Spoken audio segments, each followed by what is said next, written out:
வேலைக்கு போறது தருதரம்.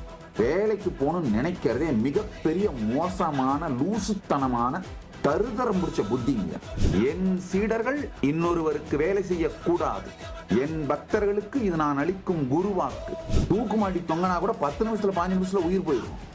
இன்னொருத்தருக்கு வேலை செஞ்சுட்டு இருந்தீங்கன்னா வாழ்க்கை முழுக்க தூக்கில தொங்கிட்டு இருக்கிறதுங்க, சாகாம தூக்கில தொங்கிட்டு இருக்கிறது. இந்த தருதரம் முடிச்ச ஸ்கூலுக்கெல்லாம் அனுப்புறதை விட்டுட்டு ஹோம் ஸ்கூலிங் பண்ண ஆரம்பிங்க. வீணா போன ஸ்கூலுக்கு போய் அங்க பியர் பிரஷர்ல அந்த ஈகோ சிஸ்டத்துல மாட்டிக்கிட்டு நாசமா போகுதுங்க.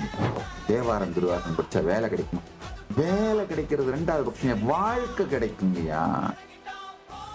எந்த வேலைக்கு சென்றாலும் பிரில்லியண்டா இருந்து ஆக்சுவலா வேலைக்கு போறது தருதரம். வேலைக்கு போகணும்னு நினைக்கிறதே மிகப்பெரிய மோசமான லூசுத்தனமான தருதரம் முடிச்ச புத்திங்க.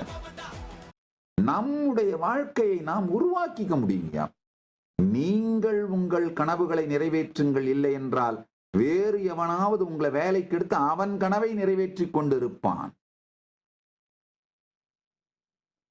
என் சீடர்கள் இன்னொருவருக்கு வேலை செய்யக்கூடாது, என் பக்தர்களுக்கு இது நான் அளிக்கும் குருவாக்கு.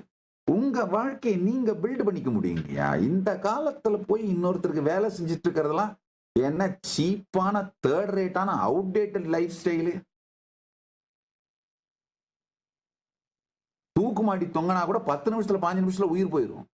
இன்னொருத்தருக்கு வேலை செஞ்சுட்டு இருந்தீங்கன்னா வாழ்க்கை முழுக்க தூக்கில தொங்கிட்டு இருக்கிறதுங்கய்யா, சாகாம தூக்கில தொங்கிட்டு இருக்கிறது. உங்கள் வாழ்க்கையை நீங்கள் கட்டமைத்துக் கொள்ளுகின்ற வாழ்க்கையை வாழுங்க. Be your own pass. எப்ப பார்த்தாலும் தேவாரம் திருவாசகம் படிச்சா திருப்புகள்லாம் படிச்சா வேலை கிடைக்குமா? வேலை கிடைக்காது.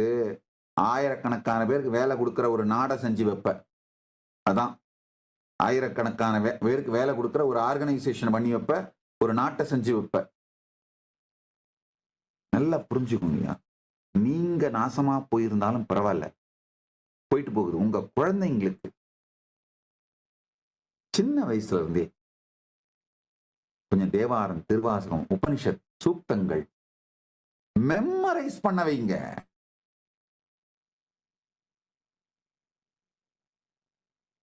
தருதரம் முடிச்ச ஸ்கூலுக்கெல்லாம் அனுப்புறதை விட்டுட்டு ஹோம் ஸ்கூலிங் பண்ண ஆரம்பிங்க.